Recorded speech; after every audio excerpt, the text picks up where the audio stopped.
Bom dia a todos. Já passamos das 10 horas. Muito obrigado pela presença. Hoje vamos ter uma apresentação do Cláudio Galante, da Cetrel. A Cetrel é uma empresa, é um orgulho brasileiro, uma empresa muito forte, com uma planta gigantesca ali em Camaçari, e que tem muitas outras atividades, e é um pouco disso que o Cláudio vai falar para a gente. Cláudio, a bola está com você, faça uma apresentação sua, né, para o pessoal te conhecer, e bom webinar a todos. Muito obrigado. Obrigado aí pelo acolhimento, aí pela oportunidade, né, por esse canal aí fantástico para a gente poder discutir um assunto que é tão importante. Eu vou só pedir para ver se vocês estão realmente um joinha aí, para ver se vocês estão vendo a minha apresentação, estou dividindo com duas telas aí, tá? Então, maravilha. Bom, pessoal, a ideia aqui hoje é falar de um assunto que a gente sabe que é um assunto complexo, né? Um assunto que leva tempo para a gente falar, mas a gente vai tentar fazer um resumo aqui realmente hoje da estratégia e da eficácia da preparação da resposta de emergência com produtos perigosos, né? Tanto no caso de vazamento quanto de incêndios. E eu vou tentar trazer essa realidade um pouco para a realidade justamente do que nós estamos aqui, né? Que é realmente uma área de águas, né? Um portal, que é o portal de águas. Então, a ideia aqui hoje é bater um papo muito focado nisso, lembrando que qualquer dúvida, qualquer pergunta que vocês vierem a ter, nós vamos ter um espaço final aí para poder bater esse papo. Caso não dê tempo de a gente conversar aí no final, responder todas as perguntas, eu vou deixar o contato para que vocês possam depois entrar em contato com a gente e eu faço questão pessoalmente de responder cada dúvida e cada pergunta de vocês aí. Uma coisa bem rápida, toda a base de dados da apresentação nossa, dos nossos trabalhos, eles são baseados na NFPA, a gente segue a NFPA, eu sou um membro da NFPA, né? Eu sou diretor da NFPA na América Latina, então eu sigo sempre as referências da NFPA, e nesse caso agora a gente está falando da NFPA 470, que é a nova NFPA que cuida aí da maioria dos requisitos legais dos acidentes de produtos perigosos. De forma breve, eu vou passar um pouco para vocês da Cetrel, né? A Cetrel é uma empresa que tem como acionista majoritário o Grupo Solvi, e a gente tem 4 pilares dentro da empresa Cetrel. Um pilar mais antigo, que foi o pilar que começou com a empresa em 1978, se eu não me engano, que é a parte de águas efluentes, é um sistema de tratamento de água aí, né, que é o maior sistema de tratamento de água da América Latina. A gente tem um pilar que é de economia circular, onde a gente faz a parte do TWM aí, toda a recuperação de resíduos e valorização desse resíduo dentro das empresas. A parte que eu estou, que é dentro da parte de resposta à emergência, a gente tem uma empresa hoje que dá a resposta à emergência aí, em todo o território nacional, né, e mexe com alguns outros trabalhos voltados realmente para a área da prevenção.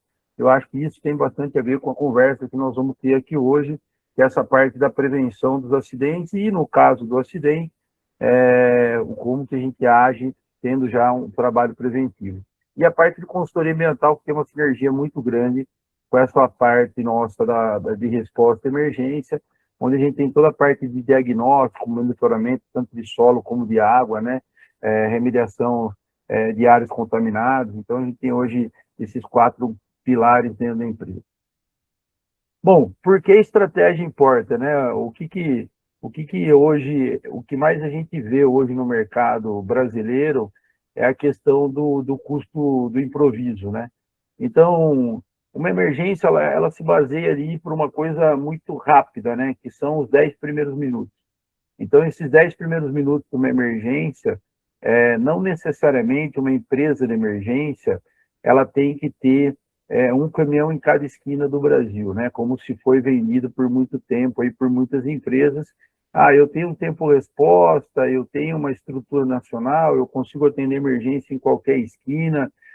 Toda vez que vocês escutarem isso, é um motivo de desconfiança, né? Emergência num território como o Brasil é um fator relevante e difícil que essa empresa consiga gerenciar. E para isso a gente tem hoje algumas ferramentas, e não só parceria, mas ferramentas de terem pessoas preparadas em lugares, em focal points, né, em locais focais, onde eu tenho essas pessoas que possam fazer um primeiro local, onde eu consiga ter ali decisões tomadas naqueles 10 primeiros minutos da ocorrência, de uma maneira muito assertiva para que ela não venha a se agravar, né? O erro mais comum é, hoje, no mercado, não se identificar os produtos perigosos. Então, o que é mais comum hoje? Você tem um acionamento, você tem ali o 0800 te ligando, né, batendo no seu telefone ali, e a pessoa não sabe que produto que ela está lidando do outro lado. E aí você tem a exposição da equipe, né, num risco letal, dependendo do que ela tiver à frente ali. Então, por isso que esse produto, esse assunto, essa atividade é uma atividade tão séria, né? Porque expor uma equipe é um risco letal, que é um risco à vida. E quando a gente fala principalmente da parte de águas, a gente está falando aí de produtos como cloro, né, que está envolvido nessa parte. E é um produto que ele num vazamento, numa parte tratada ali, ou numa consideração de um ppm, de uma parte por milhão de contaminação que essa pessoa venha a se expor, ele está diretamente com risco ali letal à vida. Então isso é uma coisa muito importante para a gente eliminar esse erro mais comum.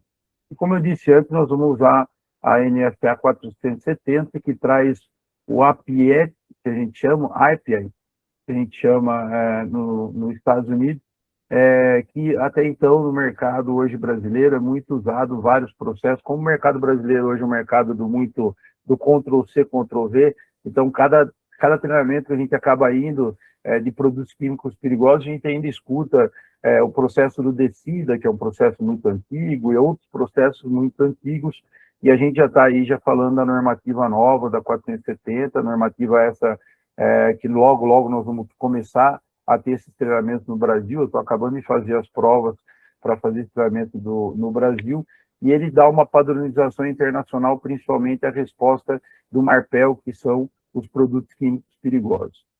Bom, os fundamentos básicos, né, para qualquer tipo de produto químico perigoso, eu saber com que produto químico perigoso que eu estou lidando, né, não só o painel de segurança, mas a placa da ONU ali é um negócio fundamental para mim saber quem é aquele camarada que eu estou lidando, quem é aquele produto químico que eu estou lidando, e para um profissional que está atrás da mesa, que consegue já ser um pouco mais apurado, quando ele tem ali um uso de um NIOSH, de ferramentas hoje, de um Aloha, de ferramentas que vão ser complementares, ele sabendo realmente qual é aquele produto químico perigoso, e não só uma ferramenta simples, que é um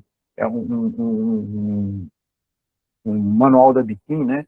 Ele vai ter ali uma assertividade muito grande, em como saber lidar com aquele produto químico perigoso.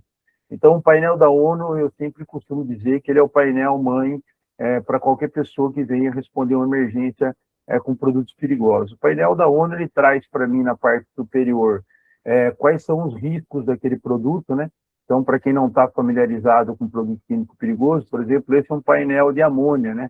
Ele me traz ali na parte de cima que aquele produto ele está na fase gás, né? Que ele vazando, ele tendo uma ruptura da fase gás, ele já vai para a fase tóxica, e da fase tóxica ele vai para a fase corrosiva. Então, aquela parte em cima, o 268, ele me traz os riscos que tem esse produto associado a esse produto, para mim poder ter uma identificação disso e conseguir fazer uma tomada de decisão. Muito recente, agora nós tivemos a troca dos documentos, né, que antigamente a gente chamava de FISP, MSDS, hoje a gente tem a ficha de dados de segurança, né, que acompanha todos os produtos químicos perigosos, e ela traz para a gente ali algumas premissas sobre aquele produto químico perigoso.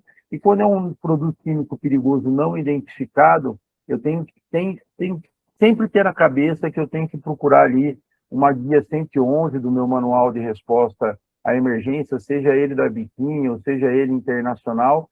Ele vai assumir o cenário de um produto não identificado, para mim que eu possa ter naquele produto não identificado uma resposta segura para que eu venha aí ter tomado as decisões sabendo o que é aquele produto que eu estou lidando, né?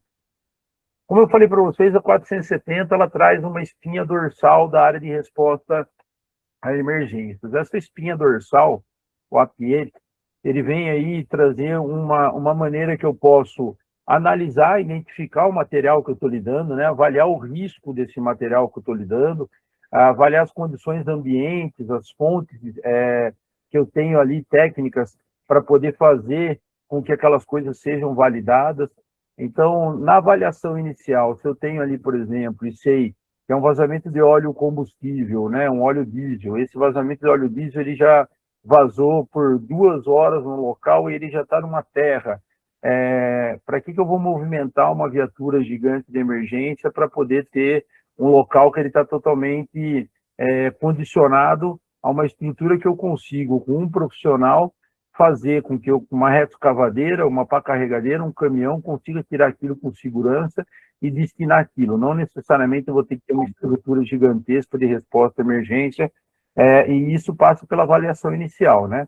O planejamento, definir o objetivo tático, aí o uso do EPI, elaborar um plano de ação, né, sobre esse acidente, é uma coisa fundamental, que poucas empresas hoje no mercado utilizam isso.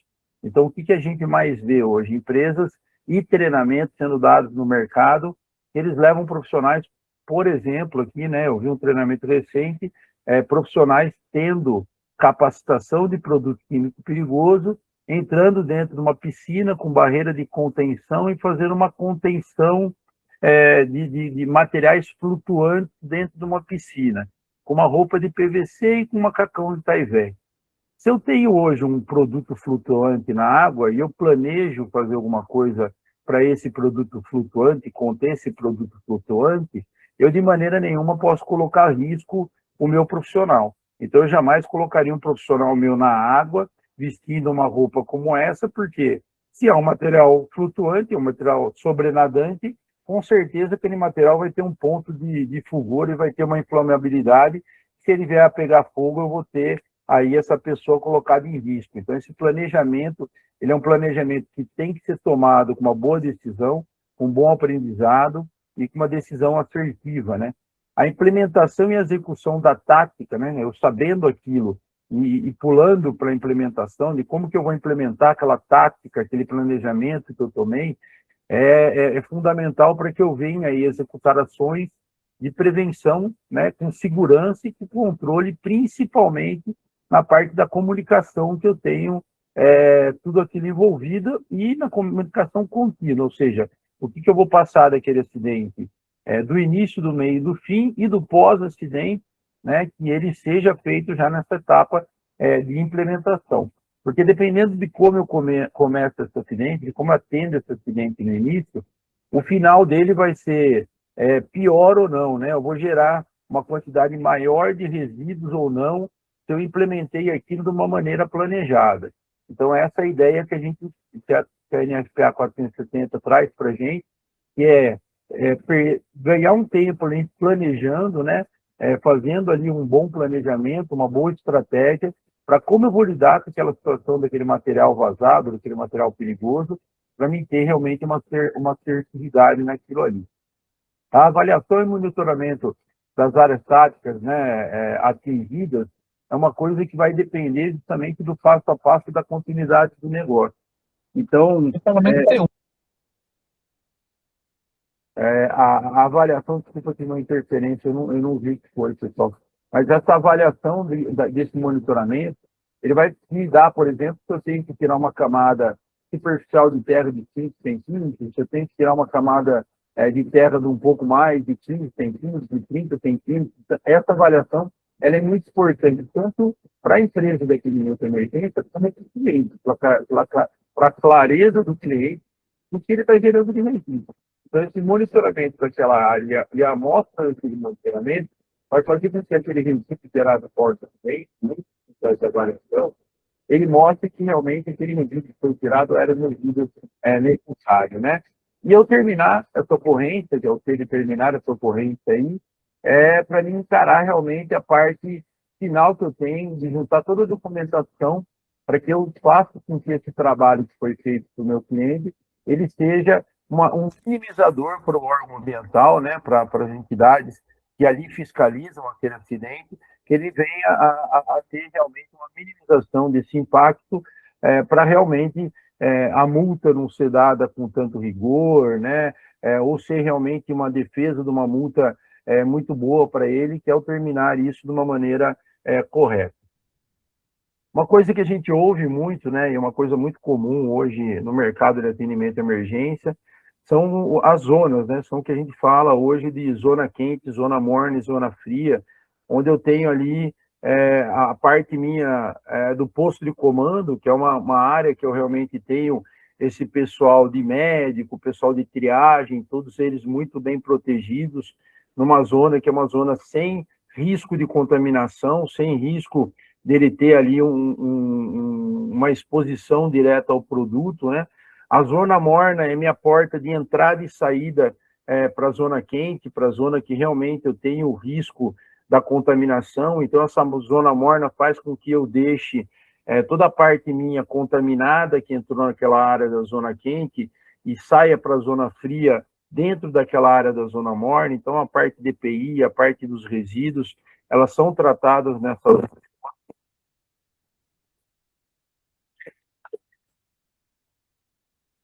que eu tenho que fazer, que é a zona de cidade, duas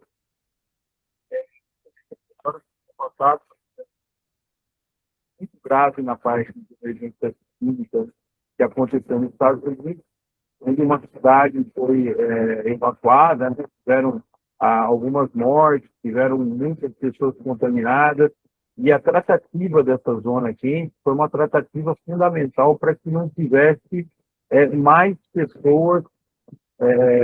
Alguém falou que está falhando meu áudio, não sei se está falhando para todo mundo aí. Falhou, professor, mas já voltou ao normal.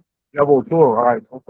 Então, esse caso aí da zona quente, esse acidente que eu acabei de comentar nos Estados Unidos, ele foi um acidente que o fato de você ter uma agência de segurança muito bem estruturada no mercado norte-americano fez com que todas as entidades do governo norte-americano trabalhassem em conjunto para que esse acidente não fosse uma catástrofe terrível, né? Então, assim, o acidente com produtos perigosos é uma coisa muito séria, ele não é uma coisa realmente para principiantes.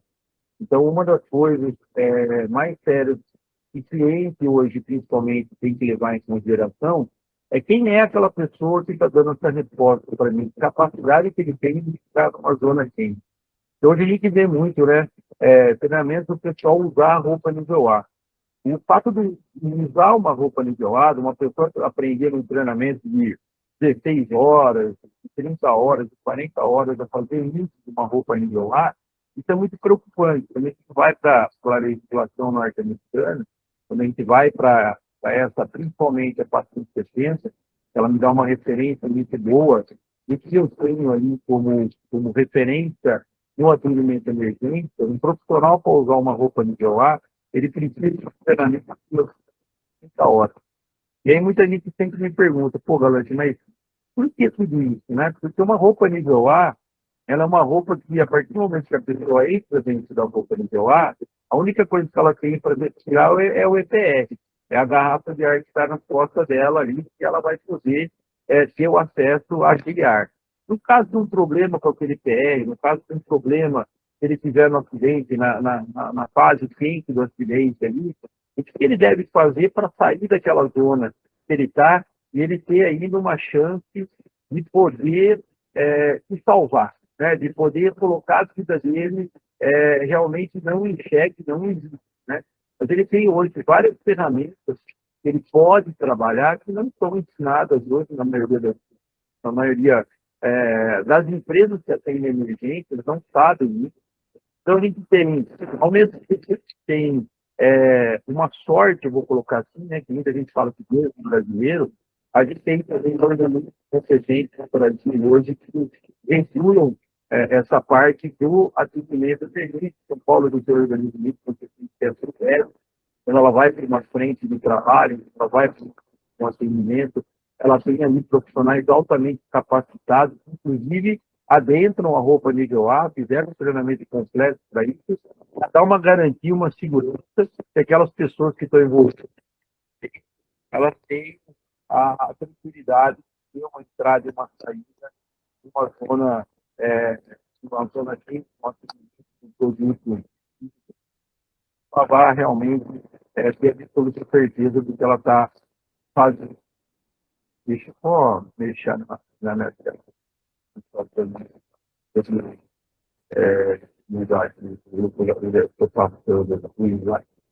Bom, comunicação e relacionamento, né? Comunicação e relacionamento é a estrutura do ICS, ou do NIM, que é uma comunicação hoje usada, eu costumo falar que usada internacionalmente, né? Mas no Brasil a gente tem muito isso a crescer ainda, né? A gente não tem isso tão praticado, né? O ICS é uma linguagem única dos Estados Unidos, é uma linguagem que no mercado norte-americano ela vale. Bom, meu áudio está ruim de novo, né? Espero que tenha melhorado, pessoal, que não seja o meu.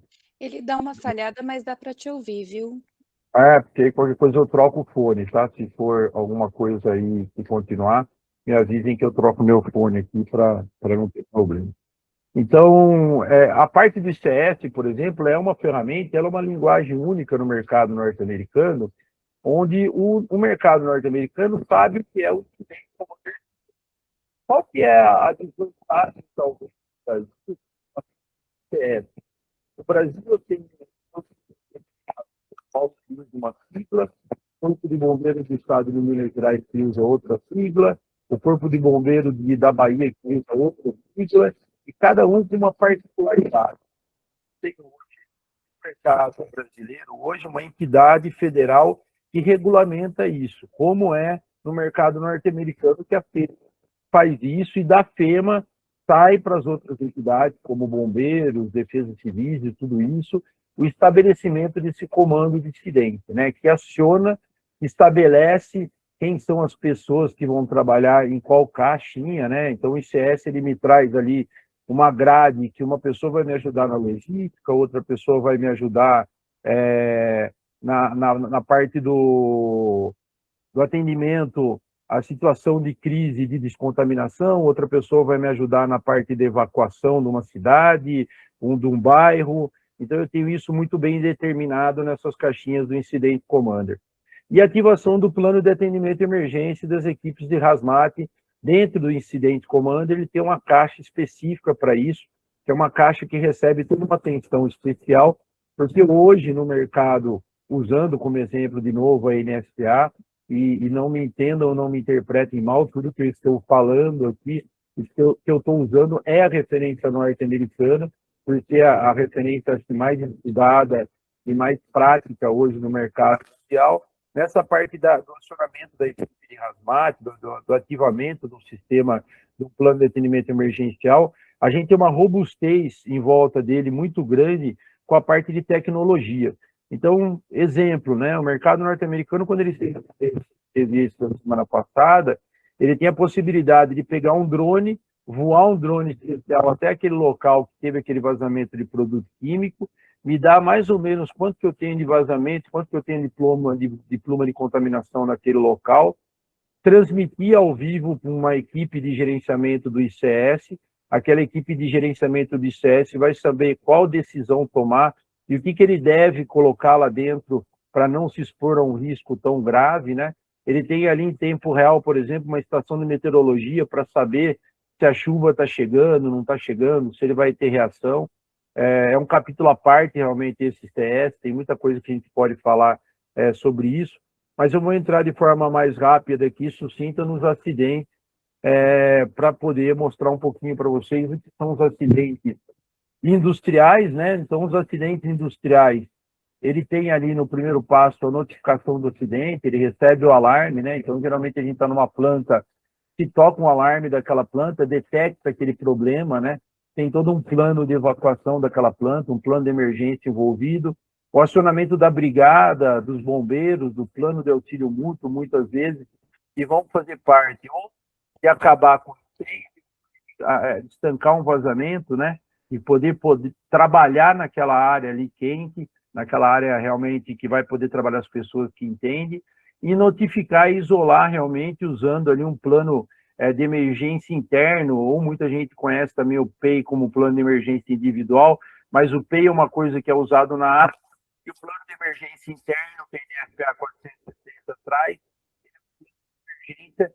e realmente mostra dentro da planta, né, na parte on-site da planta, o que a planta tem que tomar de providência e o que a planta tem que passar para a parte outside da planta, fora da planta, como, por exemplo, esvaziar um bairro do lado e colocar aquelas pessoas de uma maneira segura, ter uma interlocução com órgãos, com mecanismos ali que vão fazer essa parte ali de fazer essa evacuação, bloqueios de acesso e outras coisas mais. O segundo passo desse acidente industrial hoje é a avaliação inicial. Eu já estou lá dentro, já acionei tudo aquilo, já tenho as equipes mobilizadas, eu vou fazer a identificação do material, eu vou avaliar as condições e eu vou verificar realmente a exposição daqueles trabalhadores, daquelas comunidades vizinhas, corpos de água e também a parte de solo e a parte de ar, do que aquele acidente pode causar. O terceiro passo, no caso industrial, definição de um posto de comando, né? Quem acompanhou muito aí o acidente de Alemoa, que aconteceu em 2015, viu que foi fundamental a montagem de um posto de comando para que pudesse realmente colocar a estrutura do ITS para funcionar, determinasse as zonas, né, de atendimento, a zona quente, a zona morna, a zona fria, e a elaboração de um plano de como que a gente ia fazer para poder estancar aquele vazamento. Um quarto passo, que é a parte tática, né, como que eu vou fazer para estancar aquele vazamento ou apagar aquele incêndio, né, o que eu vou usar. E aí a 470 ela traz várias ferramentas, vários gatilhos, onde ele permite com que a gente não tome uma decisão errônea, né? Então, por exemplo, eu tenho um acidente com um incêndio em álcool, qual é o LGE adequado que eu vou usar para aquele acidente em álcool? Se eu tenho um acidente com gasolina, qual é o LGE que eu vou usar para aquele acidente de gasolina? Se eu tenho um produto químico vazando, eu tenho um cloro vazando, ou uma amônia vazando, tem diferença na estratégia de como eu devo usar aquilo e como tenho essa ação tática? Muita diferença, né? Principalmente porque a gente está lidando com um gás que é altamente concentrado, que é o cloro, e que é a amônia, que é um gás que se dissipa muito fácil, se contamina muito mais área e muito mais rápido do que um cloro. Então, a NFPA traz essas ações táticas de uma maneira muito assertiva. O resgate da vítima é uma coisa muito importante, que é o quinto passo, porque hoje, o que a gente se depara, né? A gente tem uma vítima hoje num acidente com um produto químico perigoso, e se eu a brigada daquela empresa fazendo esse atendimento a esse acidente, a primeira coisa que ela vê de uma vítima, ela é entrar lá e tentar fazer o socorro daquela vítima. Só que se aquela vítima está numa área quente, ela está contaminada e está numa área que ela tem um ppm, ali, uma parte por milhão muito alta, e essa pessoa for tentar resgatar essa vítima, o que vai acontecer com essa pessoa? Ela vai ser mais uma vítima. Então, esse controle, esse quinto passo é muito importante para que ela venha realmente ter a certeza de entrar naquele local totalmente protegida, de criar ali um método de start, de triagem químico, tá? Tem muita diferença de um modo de triagem de um acidente normal e de um acidente químico. Então, ele cria o processo de start ali de zonas de descontaminação, e quando eu não tenho, por exemplo, como descontaminar uma pessoa por completo, porque eu tive uma contaminação subcutânea naquela pessoa, eu tenho que ter todo um preparo, por exemplo, do SAMU, da ambulância do SAMU, que vai levar aquela pessoa, de envelopamento dessa pessoa. Então, por isso que existem treinamentos específicos, como o treinamento de hazmat médico, que é para poder auxiliar tanto o enfermeiro como o médico, como ele deve se comportar para trabalhar com pessoas contaminadas. E o sexto passo, que é o controle e encerramento daquela atividade da emergência. É onde que eu tenho ali o monitoramento dos detectores de LEO, WEL, o CO2 e outras coisas, o bloqueio das drenagens de água, a descontaminação das equipes técnicas, né, o apoio dos órgãos externos para fazer com que essa etapa, sexta etapa, ela seja um encerramento realmente, tendo certeza que aquela área não está contaminada, que aquela área pode ser entregue novamente à empresa. Os acidentes rodoviários, que são os acidentes mais comuns hoje no nosso país, né? A gente tem hoje um modal rodoviário muito extenso no Brasil, e nós temos aí 95% dos produtos perigosos sendo transportados pelo modal rodoviário. Então, o modal rodoviário é um modal que realmente preocupa muito, e a NFPA 470 ela traz aí 5 links fundamentais para a gente abordar essa emergência químico perigoso, né? A chegada e abordagem num produto, no caso de um ramal rodoviário, eu tenho que ter ali algumas ações, sempre à distância, eu tenho uma certeza, usando um binóculo, o que é que eu estou lidando, né? Se eu tenho ali acesso àquela placa da ONU, se eu não tenho acesso àquela placa da ONU para saber o que eu vou realmente fazer. Essa distância mínima de 100 metros, 330 feet, que é colocada pela NFPA 470, ela é uma distância que eu tenho que estar equipado para ter certeza que ela seja uma abordagem segura. Então, eu equipo a minha equipe, faltou colocar esse alerta, e eu equipo minha equipe, chego a uma distância de 100 metros, tenho certeza do que é aquele produto, para mim, aí sim, fazer um atendimento à emergência, sempre tendo as premissas de vento pelas costas, né, de terreno elevado, saber o painel que eu estou lidando. O passo 2, que é a identificação do produto pelaquela placa da ONU que vocês viram lá, e os documentos de transporte. O passo 3, o isolamento das ações protetivas. Então, isolar aquela área num ambiente rodoviário é uma zona muito difícil, porque muitas vezes eu tenho que interditar uma rodovia, e muitas vezes eu tenho que interditar uma rodovia em ambos sentidos, né? Então, isso é uma coisa complexa a ser montado. Então, desviar um tráfego ou não desviar um tráfego, eu preciso ter uma decisão sabendo que produto químico que é esse que eu estou tomando. A montagem do comando e do controle de resposta ali do ICS, de um oficial de segurança, de acionar uma equipe de hazmat, e o nível da equipe de hazmat que ela tem que estar adequada para aquele atendimento é muito importante. E o quinto passo, que é realmente lidar com as vítimas, fazer descontaminação, fazer, de repente, uma retirada de uma pessoa ali, de uma carro que tem ali um amassado muito grande, encarcerar aquela pessoa, não, vai estar num terceiro ponto ali para vocês.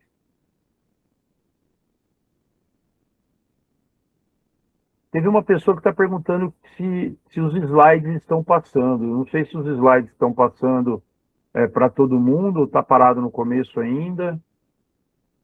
Está passando? Ah, então acho que é a pessoa que está com problema no computador dela. Legal. Bom, pessoal, vamos para os acidentes ferroviários, né? Os acidentes ferroviários, eles também, na 470, eles trazem os 5 passos fundamentais, né? O primeiro passo, ele é muito parecido com o passo rodoviário. A única coisa que a 470 ela traz com uma diferença muito grande, e aí vale a pena ressaltar, é que no caso do mercado norte-americano, né, no caso da NFPA, ela leva em consideração uma distância muito grande, né, de 300 metros mínimo, de você chegar numa cena. Por quê? Porque o cenário ferroviário norte-americano, ele é um cenário ferroviário que ele tem, a ferrovia nos Estados Unidos, ela transporta todos os produtos químicos que hoje a gente transporta no modal rodoviário.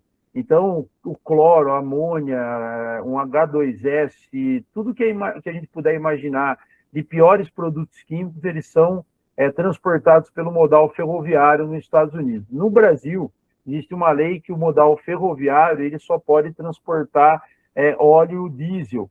E, na maioria das vezes, esse óleo diesel é ou para consumo próprio das empresas de ferrovia, ou é para abastecer algumas empresas que elas são donas, as mineradoras, tudo isso. Então, eu não tenho tanto transporte, eu não tenho transporte de produto químico, eu não tenho um transporte de tanto volume, assim, da questão de produtos químicos perigosos transportados no seu óleo diesel, e o volume ainda ele é um volume controlado. No caso do modal ferroviário, o passo 3, que é o isolamento da zona de proteção, por eu ter uma quantidade muito grande de material, eu deixei como exemplo aí, por exemplo, vagões de cloro, amônia e GLP, eles exigem um isolamento mínimo ali de 500 metros a 1 quilômetro, e eu tenho que ajustar essa distância de acordo com a pluma de contaminação. Então, eu uso em tempo real, no local, uma estação de meteorologia para me mostrar para onde está indo aquele vento, qual é a umidade relativa do ar, qual é o produto que eu estou lidando, onde esse produto, se ele tem um aclive, um declive, se ele vai subir, se ele vai descer. Então, o isolamento da área no modal ferroviário, usando a 470, ele é muito mais complexo, né? Eu tenho ações protetoras aí, que evacuar, por exemplo, a população que está na direção daquele vento, num raio muito maior. Isso vale também para o rodoviário, mas eu tenho hoje no modal ferroviário deles, parecido com o nosso modal rodoviário, porque o transporte do produto da amônia, do GLP, ele vale para o nosso modal rodoviário, né? Então, quando a gente puxa essa coerência da NFPA, e quando a gente está fazendo um trabalho, inclusive, de tradução da NFPA para a NFPA ser uma NFPA escrita em português, a gente já está fazendo essa mudança também na NFPA, porque o que vale para a NFPA no mercado norte-americano não vale para o Brasil. Isso aqui valeria, por exemplo, para o mercado rodoviário, porque o transporte do cloro, da amônia e de GLP, ele é no modal rodoviário. Então, eu tenho que ter essa atenção especial que eles têm no modal ferroviário, hoje usada no modal rodoviário. E reparem no risco do bleve.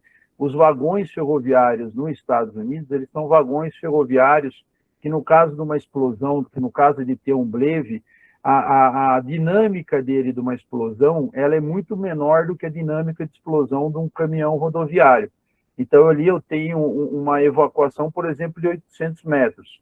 Quando a gente pega um exemplo prático aqui no Brasil, que foi uma carreta de GLP, que teve um grande acidente há tempos atrás, agora na rodovia Dutra, chegando lá na Baixada Fluminense, onde ela teve ali, ela bateu na guia e ela teve uma explosão. O raio daquela explosão, o raio daquele bleve, chegou a atingir 1 quilômetro e 400 metros de incêndio, né? Então, isso também é uma coisa que a gente está trazendo para a realidade da NFPA brasileira, onde a gente vai falar um pouquinho mais disso. Isso daqui é muito parecido, vou estar agora talvez aqui no assunto mais importante, que tem mais a ver com o portal, né? Que são os incidentes em cursos hídricos, né? Então, quando a gente está falando de corpo d'água, lembrando que qualquer acidente hoje que venha a atingir um corpo d'água, ele é um acidente que ele tem que ser encarado como um acidente de produto perigoso. E aí tem um tema muito interessante que fala, a gente às vezes passa isso, em alguns seminários a pessoa fala assim, mas como assim, né? Então eu tenho uma carreta de leite, se ela vier cair num córrego pequeno, ela tem que ser considerada um acidente com produto químico perigoso? Produto químico não, mas com produto perigoso, sim. Porque essa carreta de leite, ela estando naquele ambiente aquático, que ele não é um ambiente tão grande, ela vai fomentar justamente a falta de oxigênio naquele rio. E essa falta de oxigênio naquele rio, ela dá a possibilidade de a mortalidade de peixe ser grande. Então, ela tem que ser tratada, ela tem que ser realmente encarada como um acidente ambientalmente falando, que causa um dano ambiental. Aqui os passos, né, as notificações, os 4 passos que a NFPA também coloca sempre como premissa, ela sempre coloca aí 4, 5 passos de alerta, né? Então, quando a gente tem o primeiro passo aí, a chegada e notificação imediata, a avaliação da zona hídrica é uma avaliação muito importante, e ela é uma avaliação muito importante que a gente tenha ela já de maneira prévia.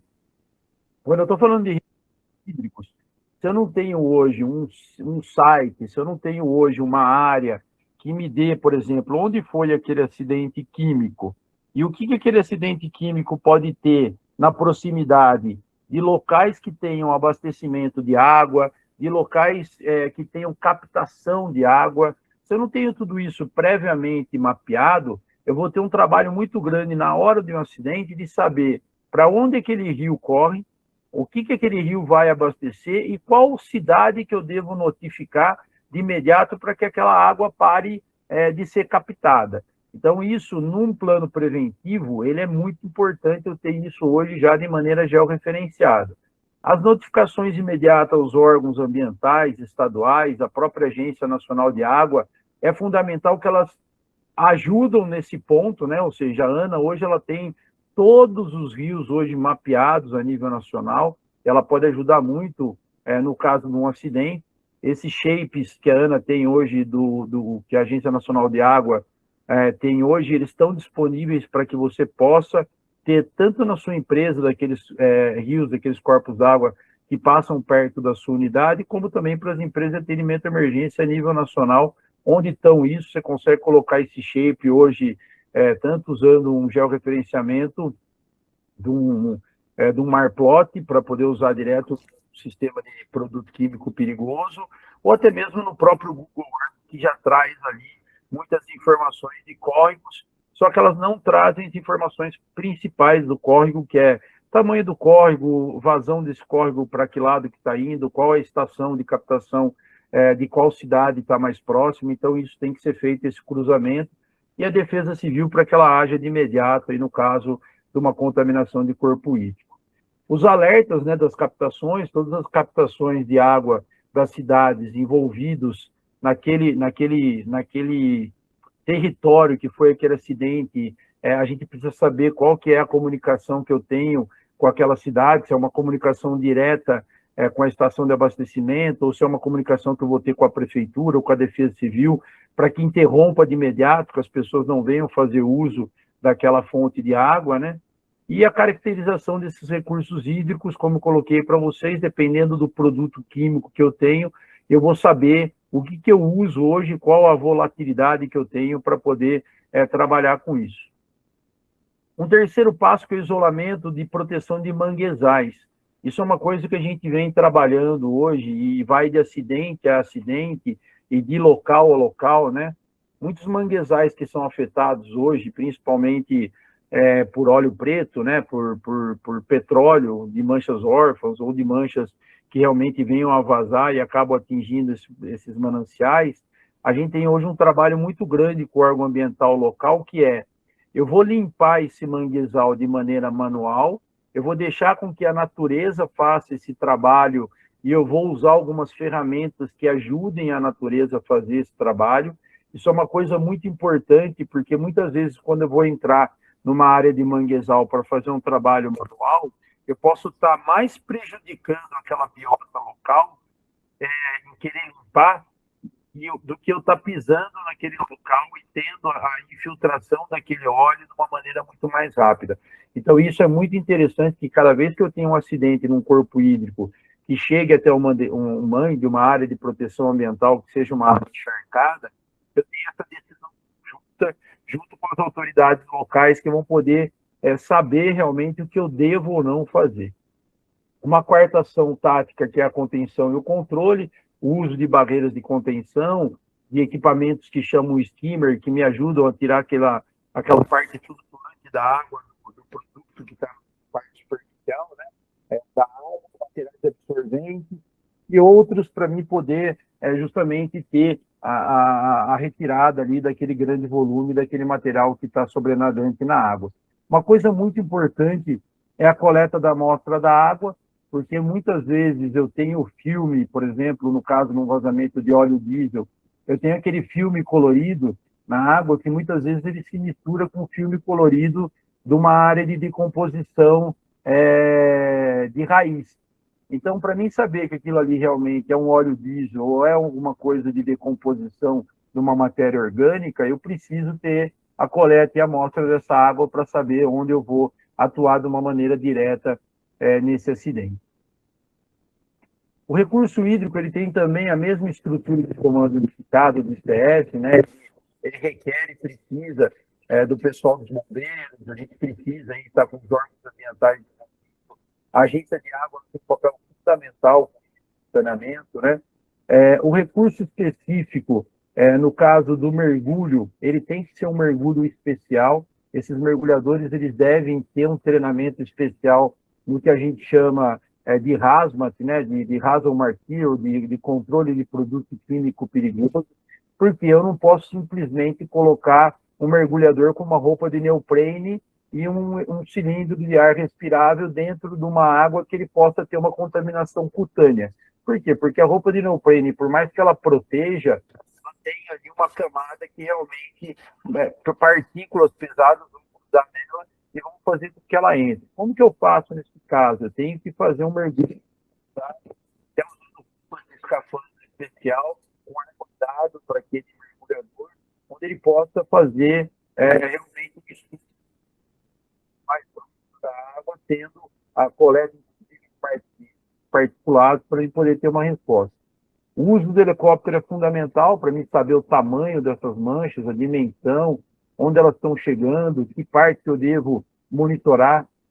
Hoje, com a parte dos drones, isso facilitou muito, né? Eu tenho drones hoje que chegam numa distância, consigo fazer, inclusive, o monitoramento com drone externo, saber onde está aquela mancha, só com principalmente com a parte fluorescente do sol, então ele me mostra de uma maneira muito fácil, né? E não esquecer que a proteção da fauna eu tenho aí e as APAs locais desses locais contaminados. Lembrando, pessoal, deixei aqui realmente uma lembrança da questão da contaminação e da pós-contaminação, né?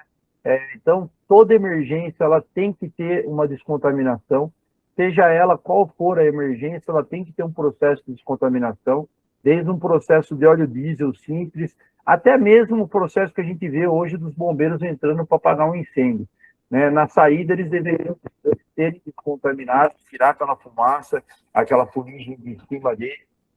A gente tem um problema muito sério no câncer da fumaça, né? Isso fica na roupa da pessoa, então a gente precisa ter esse processo de descontaminação. E aí a gente tem vários processos de contaminação massiva, que eu consigo fazer desde uma cápsula grande massiva, onde eu consigo colocar bastante e eu consigo também fazer descontaminação massiva hoje usando veículos de incêndio. Os documentos de incidente eles são muito importantes que a gente lembre sempre de ter um bom relatório, um cronograma detalhado desses acidentes, das ações tomadas, dos recursos tomados. Então, essa documentação vai ser a documentação fundamental para que o nosso cliente, o nosso parceiro tenha ali a possibilidade de entrar numa defesa criminal até de um acidente ambiental, né? A notificação dos órgãos regulatórios, eles são feitos de maneira obrigatória, eles devem ser feitos pelo cliente. A revisão do plano de emergência, dos planos de área, dos PEIs, ela é fundamental para que isso esteja sempre atualizado e também uma garantia legal. Então, eu tenho essa obrigação de fazer. E a preparação contínua, né? Acho que talvez o fator mais importante de tudo isso que a gente venha conversando é a preparação do treinamento, né? O treinamento é a prontidão de pessoas especializadas. Hoje se vende uma prostituição muito grande, empresas no mercado de vender atendimento emergente. Procurem saber sempre, né? Eu vi que uma prévia de várias empresas que aqui estão, não comprem preço, comprem realmente a qualidade de quem está te atendendo. Então, procurem sempre saber quem são aquelas pessoas da ponta, qual a formação que aquelas pessoas da ponta têm. Saiu uma estatística recente agora que foi feita pelo MEC no Brasil, 80% dos certificados da área de segurança, eles são falsificados. Então, um cuidado que a gente deve ter, realmente, de saber onde que essa pessoa se formou, se essa pessoa se formou numa entidade de classe, que é uma entidade de classe reconhecida. Então, onde que meu funcionário se formou? Dentro de casa. Isso é um problema. Quem certificou esse funcionário? Ele foi treinado dentro de casa, mas ele foi certificado por uma universidade externa. Isso já não é um problema, porque você tem a garantia de uma entidade que certifique aquele trabalho que você está fazendo. Isso é um alerta grande nessa parte aí do atendimento à emergência de produtos perigosos. O treinamento é prontidão, ela deve ser levada em consideração.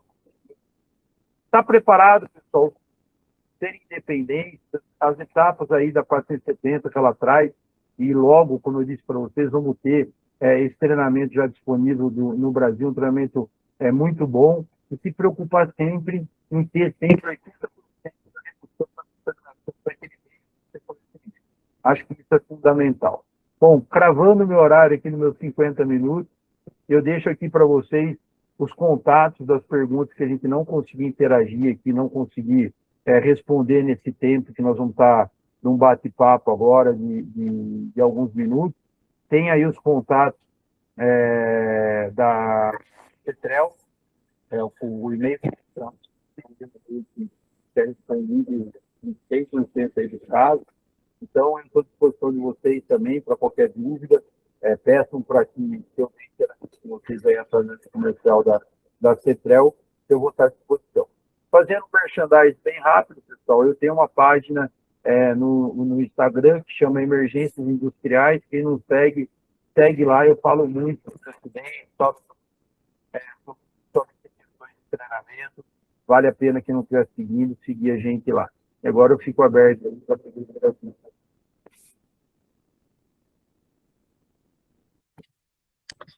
Cláudia, a Denise aqui do portal, tem algumas perguntas no chat, mas deixa só eu responder para o Golbery, que pergunta se terá certificado de participação. Nós não emitimos certificado, tá bom? Ele é um webinar aberto, estará até disponível aqui no site. E aí, Cláudio, com você consegue ler as perguntas do chat ou precisa de ajuda? Eu acho que eu consigo ler, sim, com certeza. Vamos entrar aqui só, eu vou ver aqui as perguntas aqui, vamos começar, do começo. Tem bastante gente aqui, mandar um abraço para os amigos que aí estão, e vamos ver aqui o que é pergunta, né? Bom, muita gente comentou sobre em cima das falas que eu estava tendo, então não são perguntas, né?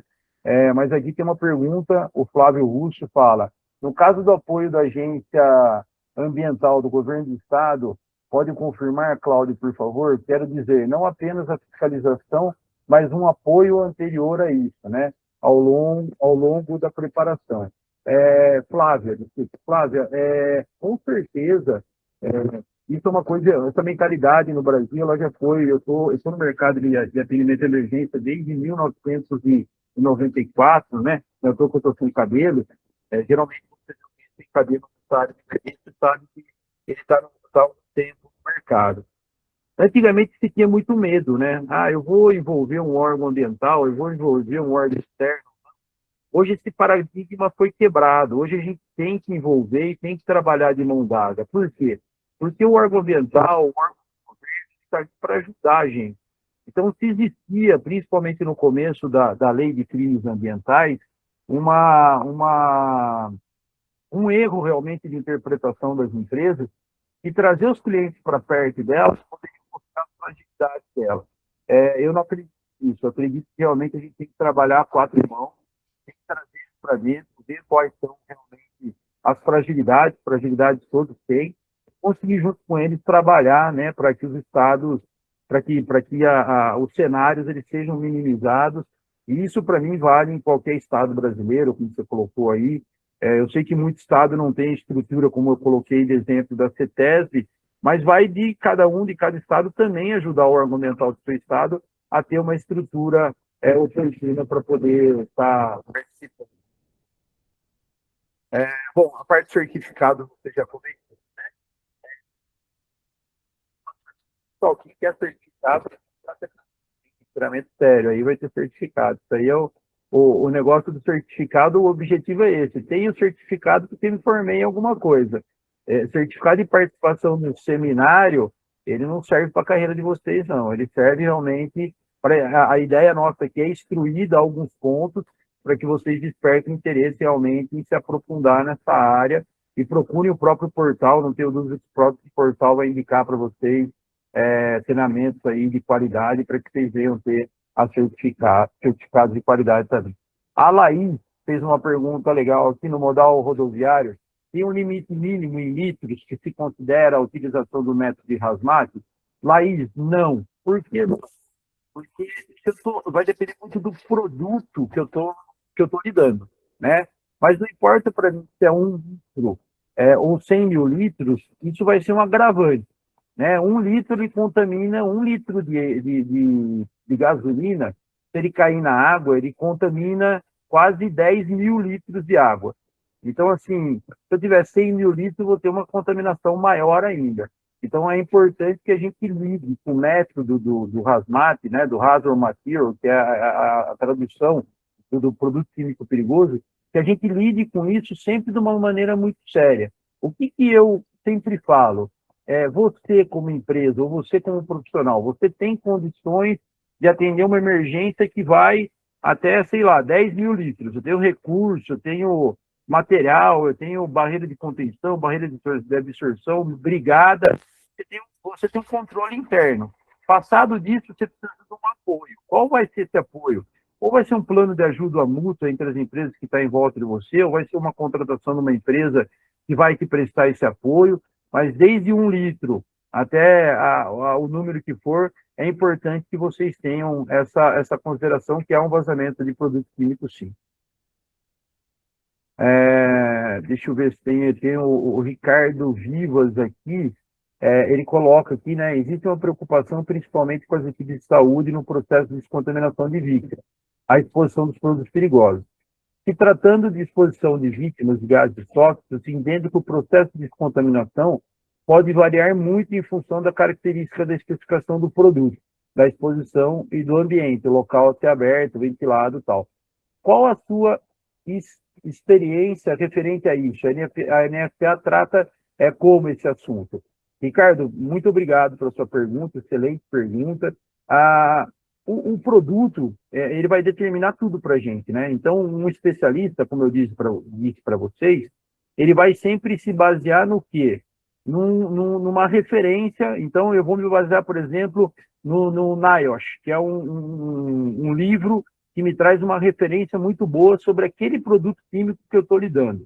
Junto com o NIOSH, eu vou acabar colocando outros sistemas, outros softwares, que vão me mostrar como que pode ter sido a contaminação daquela pessoa. Então, a contaminação da pessoa, ela é um fato interessante, porque se ela inalou aquele produto por muito tempo, ela não está tão contaminada da parte, talvez, cutânea, da parte externa, mas ela está contaminada da parte interna. E se eu coloco aquela pessoa, por exemplo, dentro de uma ambulância, e ela vai respirar, nem que seja o oxigênio daquela ambulância, aquela própria troca de ar vai contaminar também aquele enfermeiro que está indo junto, aquele médico que vai receber ela no hospital. Então, ter essa ciência do que aquela pessoa foi contaminada e como eu vou trabalhar, a NFPA trata muito bem disso, trata isso, inclusive, na NFPA 400.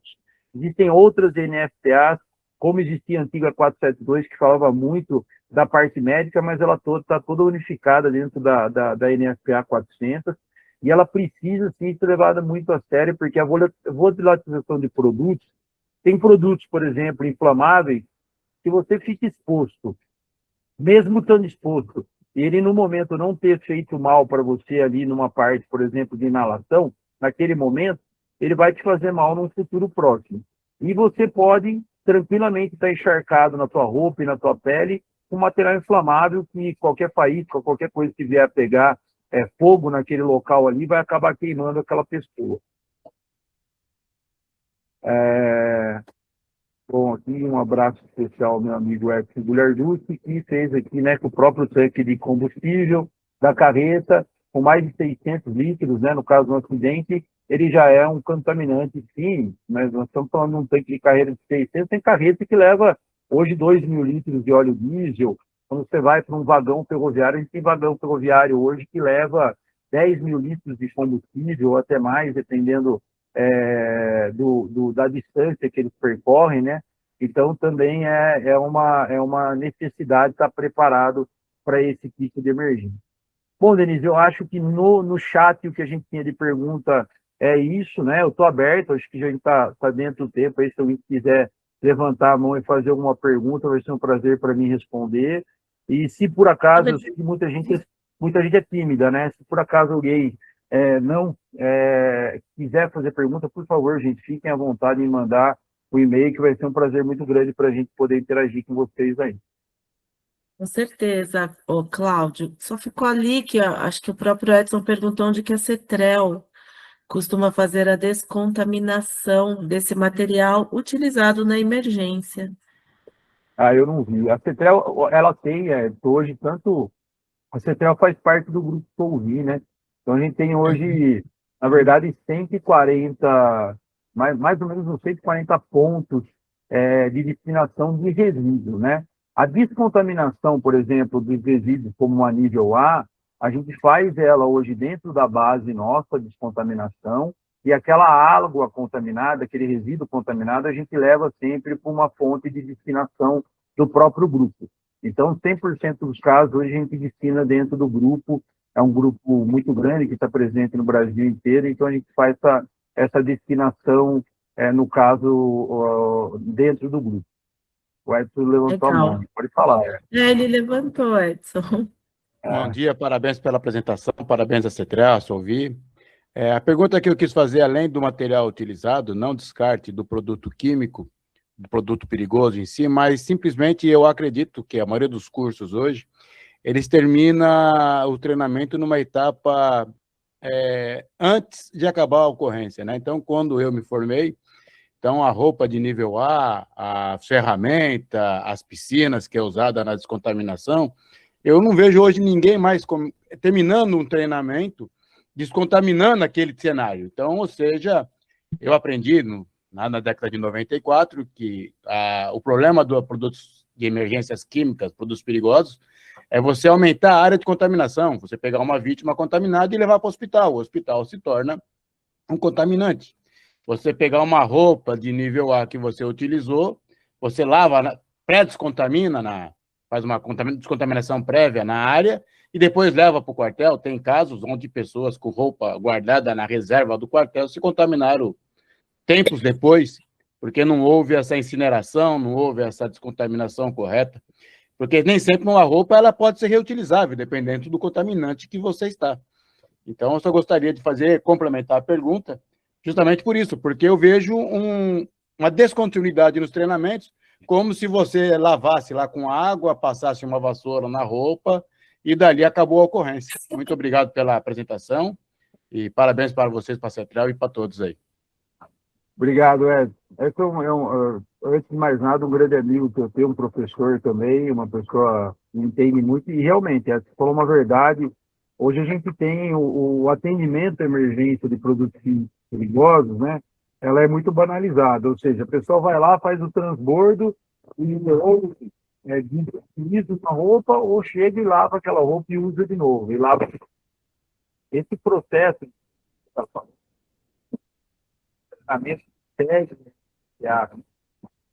o próprio retirar do EPI, né? Ou seja, você fazer aquele desenvelopamento no sentido contrário, você colocar aquele EPI dentro do cilindro, você fazer pegar aquela piscina que foi feita de contaminação, pegar aquela água, colocar no material adequado.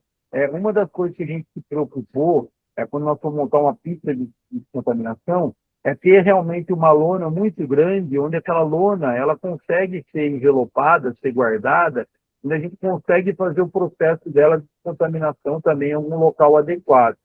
Mas você falou uma coisa que é uma verdade muito grande, né? A gente vê tanto da parte do bombeiro hoje, né? Seja ele civil, militar, seja ele qual for, o bombeiro, ele atende aquela emergência, ele sai daquela emergência sem sequer fazer uma lavagem primária, ou seja, ele está levando aquela roupa contaminada para o quartel, antigamente se levava isso para casa, então existe esse cuidado, eu sei que algumas empresas têm esses cuidados, e é um cuidado necessário, né? Seguir a norma, o que fala a norma é justamente isso, que a gente siga isso, e que a gente faça acontecer, não seja só da boca, né? É uma das brigas minhas, a gente não pode ficar só na boca, a gente tem que fazer a coisa do jeito certo. Com certeza, né? É isso aí, Cláudio. Muito obrigada pela excelente apresentação e estará disponível depois, né? Em breve, já no portal, a gente faz um material para divulgar a todos e fica aí um convite para uma nova apresentação, quando possível, né? Tá bom? Eu agradeço, E eu que obrigada a agradeço. todos. Um abraço a Obrigada. todos. Obrigado aí pelo dia aí. Um abração. Valeu. Abraço, Galante. Abraço, até mais. Tchau, tchau. Até. Abraço a todos aí. Bom dia.